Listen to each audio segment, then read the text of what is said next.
नमस्कार, स्वागत है आप सभी का हमारे इस बुलेटिन में। मैं हूं आपके साथ अंशिका। रुक करेंगे आज की बड़ी खबरों का।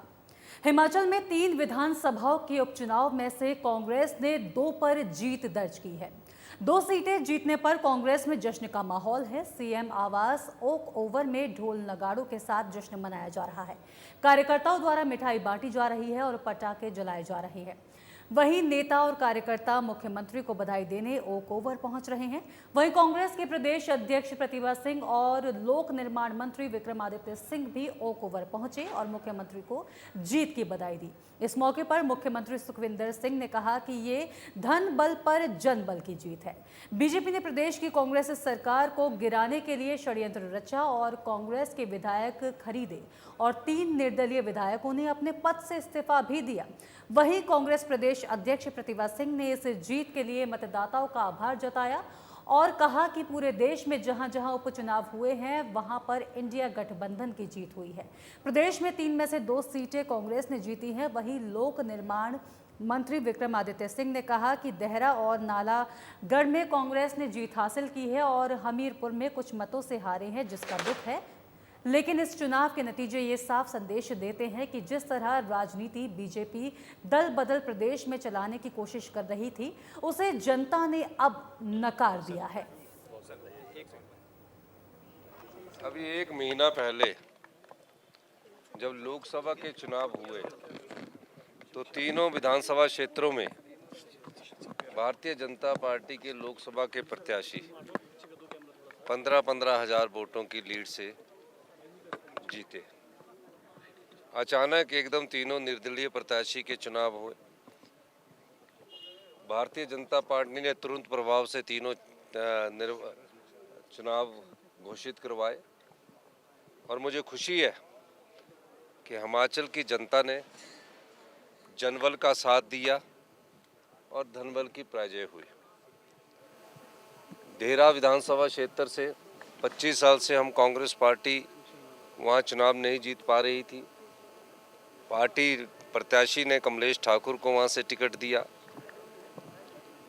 और हाई कमांड ने जो सर्वे करवाया उसके आधार पर वो टिकट दिया गया। वहाँ हमारी जीत हुई है। नालागढ़ में आज़ाद प्रत्याशी थे और वहाँ भी हमारी अभी अंतिम काउंटिंग का दौर चल रहा है, वहाँ भी हमारी जीत सुनिश्चित है।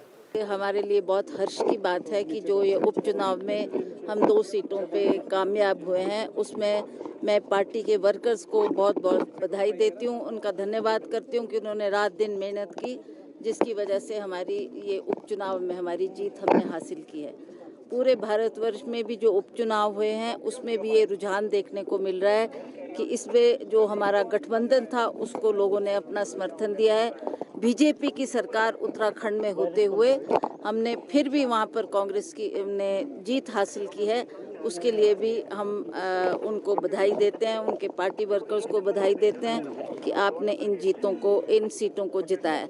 सबसे बड़ा श्रेय हमारे श्री राहुल गांधी जी को जाता है, जिन्होंने पूरे भारतवर्ष में एक भारत जोड़ो यात्रा निकाली और भारत जोड़ो यात्रा के तहत वो लोगों से मिले, लोगों से उन्होंने संपर्क किया, अपने जज्बातों को उनको जानने का उनको मौका मिला और उसी तरह से आज उसका रुझान हमारे सामने है। हम हिमाचल प्रदेश में भी देख रहे हैं कि हमने उपचुनाव जो एक इससे पहले हुए और ये उपचुनाव जो आए उसमें भी कांग्रेस की जो विजय हुई है, उसके लिए हम सरकार को भी बधाई देते हैं कि सरकार ने 14 महीने में जो काम किया है उसके लिए सरकार को भी श्रेय जाता। बहुत खुशी की बात है कि कांग्रेस पार्टी को देहरा में बहुत अच्छे तरीके से जीते हैं और वैसे ही नालागढ़ में भी बहुत अच्छे तरीके से जीते हैं। हमीरपुर में कुछ मतों से कांग्रेस नहीं जीत पाई है, उसका हमें खेद भी है, मगर फिर भी ये जो एक मैसेज पूरे प्रदेश के अंदर था, जो दल बदलने की राजनीति एक भारतीय जनता पार्टी जिसको चलाने की कोशिश कर रही थी, आज उसके खिलाफ लोगों ने अपना जनादेश।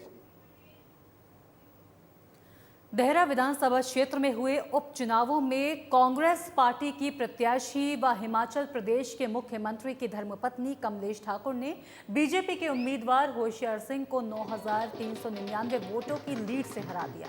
इस चुनाव में बीजेपी के उम्मीदवार होशियार सिंह को देहरा की जनता ने 23,338 वोट दिए, जबकि कांग्रेस पार्टी के उम्मीदवार कमलेश को यहां की जनता ने 32,737 वोट देकर विजयी बनाया। कांग्रेस की जीत होने के बाद कांग्रेस कार्यकर्ताओं ने काउंटिंग सेंटर के बाहर आतिशबाजी की, साथ ही ढोल नगाड़ों की थाप पर नाच कर जीत का जश्न मनाया। इस मौके पर कांग्रेस प्रत्याशी कमलेश ठाकुर ने कहा कि वो जीत का श्रेय कांग्रेस पार्टी के कार्यकर्ता और नेताओं को देना चाहती हैं, जिनकी बदौलत उन्हें इस उपचुनाव में जीत हासिल हुई है। कमलेश ठाकुर ने कहा कि अब इस जीत के बाद वो देहरा के विकास में कोई कोर कसर नहीं छोड़ेंगी। कमलेश ठाकुर ने कहा कि कांग्रेस पार्टी के कार्यकर्ता के दिन रात मेहनत के बाद आज उन्हें ये जीत हासिल हुई है। साथ ही उन्होंने कहा कि यहाँ की जनता ने बीजेपी को जानकारी ये दे दी है। उन्होंने ये भी कहा कि इस जीत के बाद वो यहाँ के मूलभूत सुविधाओं को पूरा करेंगी और इस क्षेत्र में जो काम बीजेपी कार्यकाल में अधूरे पड़े थे उन्हें वो पूरा करेंगी। देखिए, जहाँ ससुराल के प्रति मेरा दायित्व है वहाँ ससुराल का दायित्व निभाऊंगी, और जो मेरा मायके वालों ने मेरे को आज यहाँ मुकाम तक पहुँचाया है उसके लिए तो मेरा दायित्व अलग से बनता है। सबसे पहला काम मैडम जी शगुन के तौर पे क्या रखेगी, क्या करोगे? अभी तो शगुन ले रही हूँ जी, मैं भी अभी तो मोड़ूंगी, मैं भी धीरे धीरे देखूंगी ना कितना कितना शगन आया है। मैं इसकी सारी जीत नालागढ़ से विधानसभा चुनाव जीतने के बाद हरदीप सिंह बावा ने मीडिया से बातचीत की। उन्होंने अपनी जीत का श्रेय अपनी शीर्ष नेताओं और कार्यकर्ताओं के साथ जनता को दिया है। उन्होंने कहा कि अब इस क्षेत्र की समस्याओं और बेरोजगारी को दूर करना उनकी प्राथमिकता रहेगी। अपनी पार्टी की लीडरशिप श्रीमती सोनिया गांधी जी, हमारे पार्टी के नेता हमारे राहुल गांधी जी, श्री खड़गे जी, प्रियंका जी और हमारे प्रभारी शुक्ला जी, और ख़ास तौर पे हमारे माननीय मुख्यमंत्री सुखविंदर सिंह सुक्खू जी, हमारी पार्टी के अध्यक्षा श्रीमती रानी प्रतिभा सिंह जी और हमारे उप मुख्यमंत्री हमारे मुकेश अग्निहोत्री जी, उनके साथ साथ हमारे इस इलेक्शन के इंचार्ज रोहित ठाकुर जी और हर्षवर्धन चौहान जी और हमारे राम कुमार जी और हमारे रामलाल ठाकुर जी, मैं सभी नेताओं, कौल सिंह जी, मैडम आशा कुमारी जी, मैं इन सब का नेताओं का बहुत बहुत धन्यवाद करता हूं कि आज मुझे और ख़ास तौर पे अपने नालागढ़ की प्रबुद्ध जनता का मैं कोट कोट उनको प्रणाम करता हूं, उनका धन्यवाद करता हूं जिन्होंने मुझे। केंद्र सरकार ने 25 जून को संविधान हत्या दिवस मनाने का निर्णय लिया है। इसको लेकर पूरे देश में राजनीति का तापमान बढ़ गया है। पहाड़ी प्रदेश हिमाचल में भी इसकी आंच अब पहुंचने लगी है। हिमाचल सरकार में कैबिनेट मंत्री जगत सिंह नेगी ने इस पर प्रतिक्रिया देते हुए कहा कि देश में पिछले 10 साल से घोषित इमरजेंसी लगी हुई है। 10 सालों के कार्यकाल जिस तरह से सरकार ने संविधान पर हमले किए हैं, काले कानून लेकर आए हैं, आज वह संविधान हत्या दिवस मनाने की बात कह रहे हैं, ये विडंबना है। जगत सिंह नेगी ने इसके पीछे चुनाव में आए नतीजों की हताशा की वजह भी बताई है। साथ ही जगत सिंह नेगी ने बीजेपी पर हमला करते हुए कहा कि बीजेपी ने दल बदल कर सरकार गिराने का काम किया और धार्मिक उन्नाव फैलाकर सत्ता में आने की कोशिश की।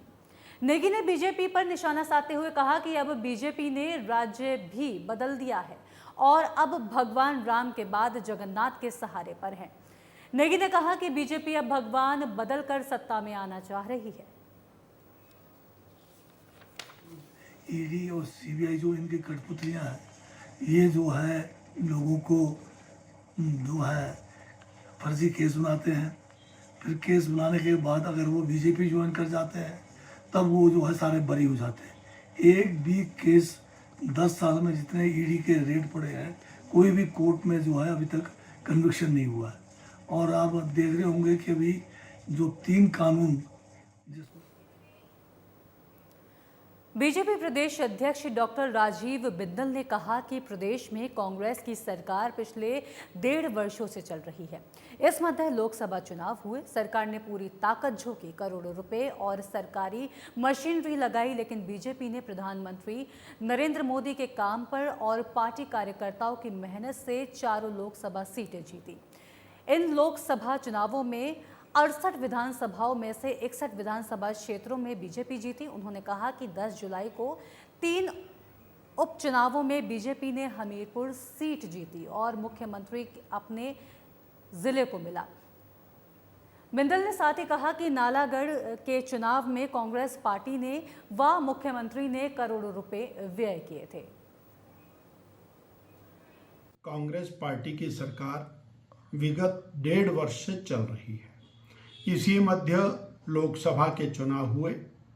लोकसभा के चुनाव में कांग्रेस सरकार ने और कांग्रेस पार्टी ने व्यय किया, बड़ी मात्रा में सरकारी मशीनरी का दुरुपयोग किया, धन बल का इस्तेमाल किया। पर्यावरण संरक्षण समय की मांग है। पर्यावरण को संरक्षित करने के उद्देश्य से सोलन की एम्पावरमेंट एंड डेवलपमेंट संस्था द्वारा आज पीपल पौधारोपण किया गया। पीपल के साथ साथ कई अन्य औषधीय पौधे भी रोपित किए गए ताकि पर्यावरण को संरक्षित किया जा सके। संस्था का इस बार बरसात में 50 पीपल के पौधे लगाने का लक्ष्य है ताकि लोगों को ऑक्सीजन सही तरह से मिले। हमारे संवाददाता से बात करते हुए एम्पावरमेंट एंड डेवलपमेंट संस्था के संयोजक डॉक्टर राजेश कश्यप ने बताया कि संस्था इस बार 50 पीपल के पौधे रोपित करेगी, वहीं अन्य औषधीय पौधे भी लगाए जाएंगे ताकि पर्यावरण को बचाया जा सके। उन्होंने कहा कि पीपल का पौधा रात को भी ऑक्सीजन देता है। उन्होंने ये कहा कि जब पेड़ पौधे होंगे तो शुद्ध वायु होगी, जिससे व्यक्ति की आयु भी बढ़ेगी। आगे